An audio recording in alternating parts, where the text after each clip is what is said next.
Gulf खबरें में आप तमाम लोगों को वेलकम करते हैं। सऊदी अरेबिया के अंदर दो इंतहाई अफसोसनाक वाक़या पेश आए हैं।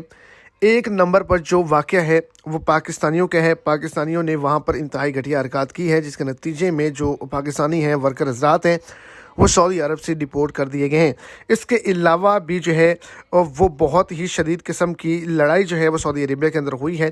तो मुकम्मल तफसीलात आपको आगे इसी शॉर्ट्स वीडियो के अंदर मिल जाएंगी। वीडियो को एंड तक देखें और अगर इस चैनल पर फर्स्ट टाइम है तो लाजमी से चैनल को सब्सक्राइब करें, वीडियो को लाइक करें और अपने दोस्तों तक इसको ज़्यादा से ज़्यादा शेयर करें। पहले नंबर पर जो लड़ाई हुई है वो पाकिस्तानी वर्कर हज़रात के दरमियान हुई है। पब्लिक प्लेस पर जो है वो अवामी मकाम पर हुई है।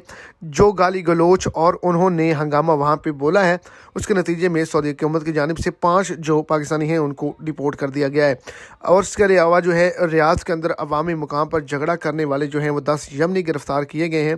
झगड़े में छुरियाँ और लाठियों का इस्तेमाल किया गया है। 2 अफराद जो हैं वो शदीद किस्म के ज़ख्मी हैं, इनको भी डिपोर्ट कर दिया गया।